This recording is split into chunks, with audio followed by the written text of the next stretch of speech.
Hello, Kirstan. How you doing? Phoebe, how are you today? Good, good, good to meet you.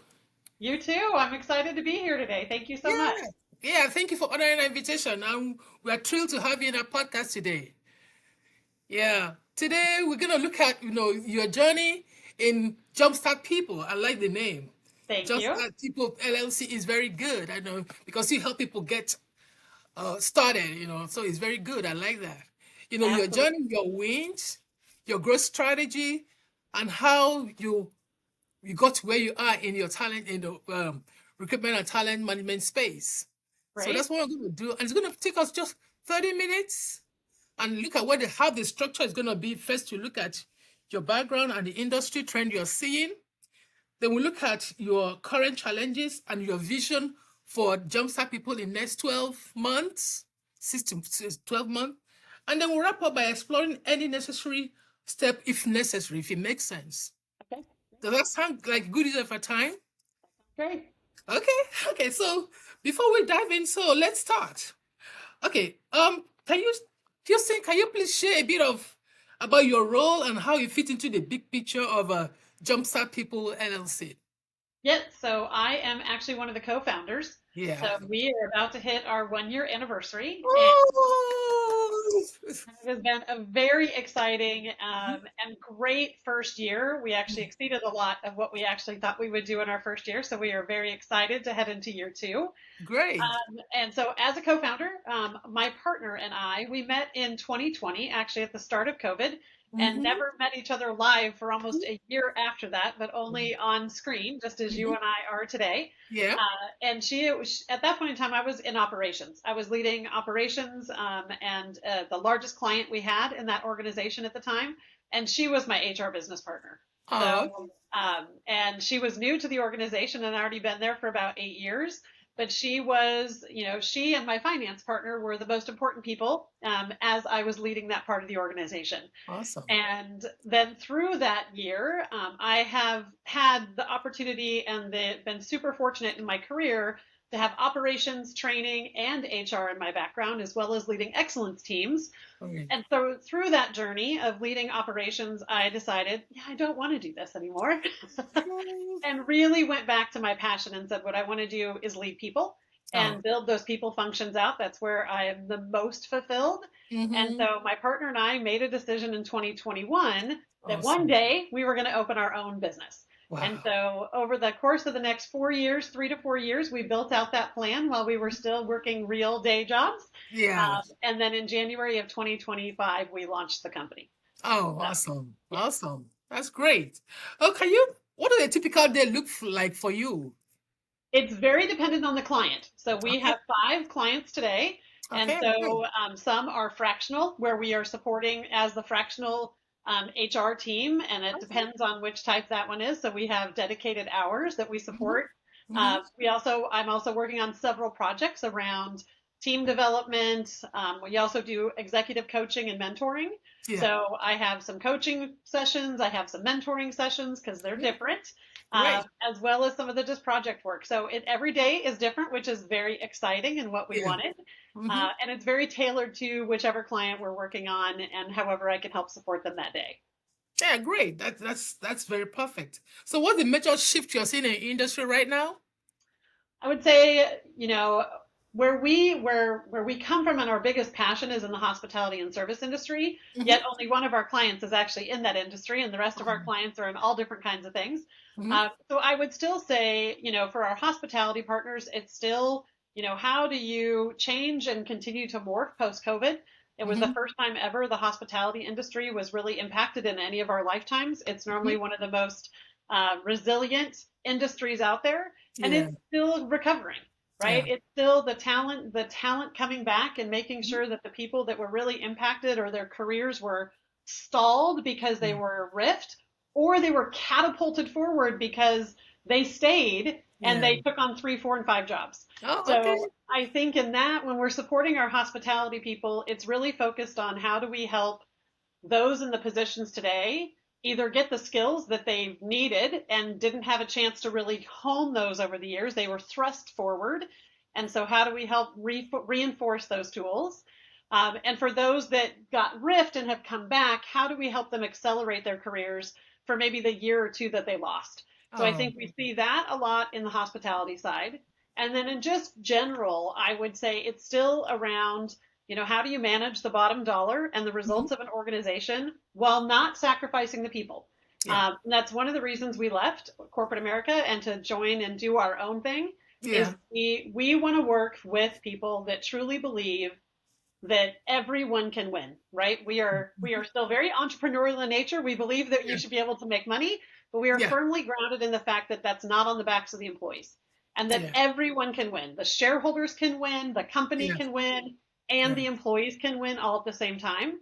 So yeah, trying to find that balance when there's so many pressures still on business results, that's a challenge. And it's a challenge that even amazing leaders that believe in that still hmm, face because of board pressures or other pressures that are out there. So yeah, trying to find that balance of delivering amazing results yeah, with your people. yeah. Well, that's awesome. That's very great. So, how has AI impacted your business strategy? Wait, so can you say that one See, again? how has AI, impacted your business strategy and growth and all of it? So my partner's a little younger than I am, so she adapted faster than I did. But Okay. we actually do have a bot that we employ. So we use our own personal version of ChatGPT. Okay. He named himself with us in Hmm. February, and he is the most reliable, fastest, happiest employee we could ever possibly have. Uh, Okay. so we do. We leverage it when we have ideas, and it also helps us meld our ideas together. So Hmm. I might come from one perspective and my partner comes from another perspective, and we can load them both in. Okay. And then our AI tool helps us say, okay, well, here's where you guys are aligned. Here's where Okay. you two probably need to have some more conversations. So it's Okay. actually this good coach in between, and can Mhm. actually just helps us move faster in just solving different things or ideating on different problems or different solutions that we're looking for. Oh. So she was an earlier adopter. I was a little Hmm. later adopter, and just how Yeah. I'm going to use this. There's still days that I'm like, oh, I'm not going to do it. I'm going to do it on my own. Yeah. I'm like, oh, that was pretty silly. I probably could have done that in an hour versus 4 hours. Should Hmm. I, if I would have just taken these initial ideas, Yeah. put it in and partnered? So Yeah. it is a great tool when it's used appropriately. Yeah. Uh, Agree. yeah, and I would say from a talent perspective, Hmm. in the TA or in the recruiting space, Hmm. we've been using AI for a very long time. Okay. So it's just using it differently now in your own business space, whether it's Hmm. helping you write something, formulate something, challenge an idea, give Okay. you different ideas. But from a talent strategy and recruiting, Hmm.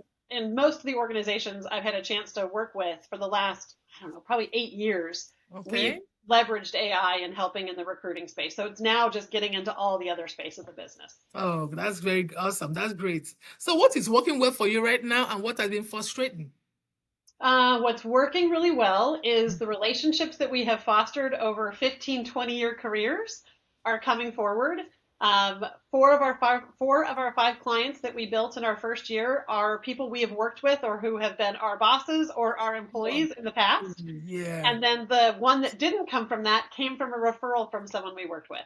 So I Yeah. think leveraging the relationships and the quality and excellence that we built in our careers in corporate Hmm. America, Hmm. that's what's working really well for us because those reputations have carried forward and these people Yeah. want us to help them move their businesses forward.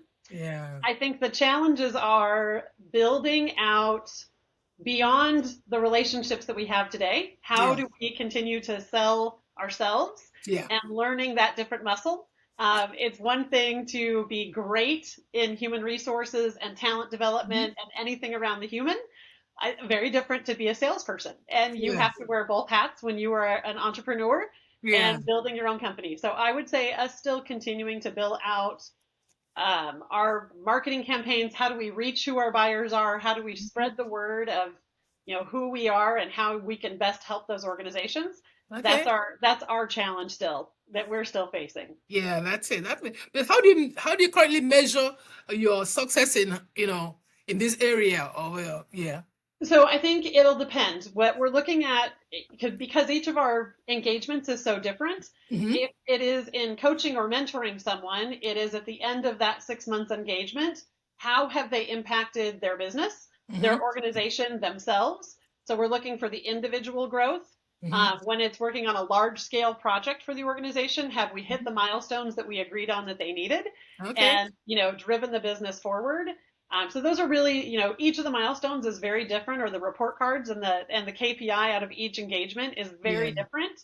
And so that will then, of course, be our report card for our sales. Yeah. Luckily, right now we have 100% retention of all of our clients, and Ooh, everyone has grown and added on services. So we're feeling awesome. pretty good. Good for you. That's very great. Again, which metrics are you most focused on improving on this? I would say the metrics that we're looking to improve the most are going to be when it comes to our sales pipeline, that we're continuing to hit the sales growth that we have for ourselves. Mm-hmm. So that's our internal to our business. And that will truly be on growing our revenue number, growing our client base and our true revenue number. Mm-hmm. A dream for my partner and I is that we become big enough that Yeah. there are other amazing, talented people that want to work with her and I today, and Okay. that we have enough opportunities to bring people on.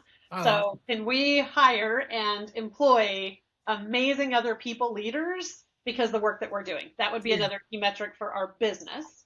And then internally with our partners, it's really about making incremental impact to their business through Mm-hmm. their people. So that they've adopted the programs, that the programs are sticky, and it's really delivering on, if it's a service program, is it delivering on the guest metrics? Can we see the guest metrics? Okay. If it is a talent program, can we see their pipeline change? Can we see their talent pipeline grow? And the people Mm-hmm. we've said that are high potentials, they Yeah. have promotion opportunities, they've been promoted, or they're just waiting for the spot. If it's a talent strategy of recruiting, have we, changed that pipeline, and do they have more people coming in of the higher quality candidates, and are they retaining over those first 90 to 120 days? So again, they're very different for each one, but it's truly for us about the business measurement that they need and Mm-hmm. how we use the people and develop the people to achieve the business results. That's very awesome. That's great. So, what do you want Jumpstart People LLC to be in next 12 months? 1 year? We would love it to be double the size it is today in revenue. Mm-hmm. So Mm-hmm. double the size. And we would love to be able to have, I would say we have 3 amazing 1099s that have worked for us in the past. If we could give opportunities, full-time opportunities for them, so that when they've made the choice to leave corporate America or whatever's happening in their life, Mm-hmm. that we have enough business to have 3 to 5 full-time 1099s helping support that mission going forward with other organizations. Okay, awesome. That's very great. Also, what are the specific KPIs that you're tracking on that?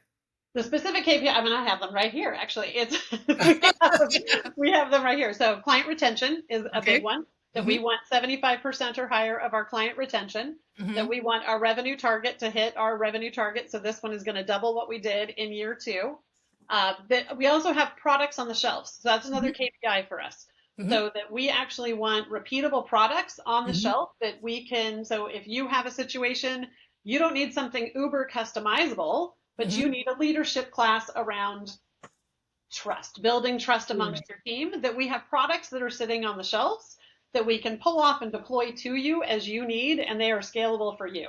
So the amount and number of products we have on the shelf is another one of our KPIs. And then a blend between our retainer based and fractional versus project clients. So we Yeah. want to have the right blend between both of those types of clients. So those are our KPIs. Yeah, that's awesome too. Are there any specific steps or metrics associated with each and every one of these you just outlined? Say that again.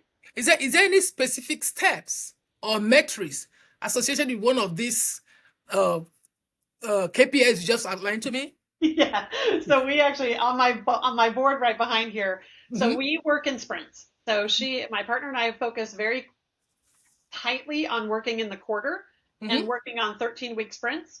So Okay. there are milestones for each one. So for, let's say, the products on the shelves, we need to Mm-hmm. have 4 products on the shelf by March 31st Okay. of this next year. And Okay. then each quarter we will add to that, but we have very, clear pieces for each one of those, except for revenue. Revenue is one we have for the annual, and we don't Mm-hmm. have it broken down necessarily Okay. as small as we probably need to. Mm-hmm. So otherwise, we're kind of just have a target at the end, and we know that's probably not going to get us to that target if we don't break it down smaller. Yeah. But each one of those has something for those quarterly sprints. So we Yeah. really focus on 13 weeks. What can we get done in this 13 weeks with the clients that we have? Mm-hmm. And one of the things that I'm watching carefully is because when you get into a really deep client relationship, Mm-hmm. it's hard to keep your focus also on growing your company Yeah. and balance that. So it's Mm-hmm. also about how we balance and say, okay, I'm going to support this organization that I'm supporting or these clients as much as we can, but we still have to also grow our business. And Mm-hmm. so how do we balance that? So that is another piece of working in those 13 weeks. There's a finite, we can't add time. So we only have a finite amount of time. And Mm-hmm. so how do we do that? So those KPIs are very anchored to 4 products, 3 new clients, 40 hours, blah, blah, blah. So Yeah. there are tight metrics for each one of those, Yeah. except for our revenue, except that we have Oh yeah, I got it. So is there this is it possible to share what exactly are the products you're talking about you intend to? Yeah, so they would be different modules. So Mm-hmm. easy enough would be leadership path modules. Okay. So again, so we've actually built out a competency model of what we say, every new manager or individual contributor, people manager, Mm-hmm. director, VP, we've built out a competency model of what over all of our years of experience that if Mm-hmm. these leaders or these employees at this level have these competencies, Mm-hmm. they should be successful in majority of the organizations. So Okay. we are building out a leadership path that supports that. So Okay. again, any client that we're working with can pull it right off the shelf and Okay. use as it is because it's Okay. core competencies that should be transferable across organizations. Okay. So we want that on the shelf. Okay. Then we want the customizable modules that would go inside there as well. Okay. I'm DISC certified, so we have DISC modules, and so I can do individual DISCs, we can do group DISCs, we can do all Okay. different kinds of things. So Awesome. that when you come to our website and you're looking to solve a specific problem, Mm-hmm. I need to increase, team member retention. I need Mm-hmm. to drive employee engagement. I Mm-hmm. need to develop 5 hypos to fill my succession planning. Mm-hmm. You're going to have places that you can go and products off the shelf or Okay. customizable products that you Awesome. need to tweak a little bit of those. So very clear on leadership development, career path development. Mm-hmm. Those type of products are what we want to have on the shelf and be very repeatable and Okay. yet customizable when needed. Oh, that's awesome. You have really great plans. So if you have a magic wand, I want to fix just one thing, in Jumpstart People LLC, what would that be? If I had a magic wand A to be magic wand, yeah. Yeah. If I What? had a magic wand, Mhm. I would win every bid we've put out there. Oh my God. The bids that we've put out and the clients that we have today and the clients that are in our bullpen, Hmm. they're amazing. And Okay. if my magic wand would we would have the opportunity to bring, regardless of their budget constraints, because that's Mhm. really the only constraint that we normally have is a Yeah. budget constraint, Yeah. so that they had the budget to be able to focus with us and build out those tools for their teams. Okay. That's awesome. Um, Oh, okay. Phoebe, did I lose you? No, you don't. Okay. I'm good. I'm here. So, if the process work, what is it going to Okay. open up? Yeah. If this your magic one works, so what is going to open up? What will it unlock for Jumpstart People LLC and your individuals as well? It would unlock a lot more opportunities for Mm-hmm. amazing people that are still in corporate America that would love to get out Mm-hmm. and be able to focus on employee first Mm-hmm. organizations. So it would give a lot of opportunity and growth and change of career trajectory for amazing people that we know. Yeah. It would also impact all of our clients because it would help them develop the people that they're focused on, Mm-hmm. help with employee retention, help grow Awesome. those people, and Awesome. create careers Mm-hmm. and lasting careers, whether it be on our side or whether it be on our client side. Yeah. That's very awesome. You really have a great plan and all that. Thank you very much, Kirstan, for your time. I You're really welcome. appreciate it, and that was very great. And thank you for sharing your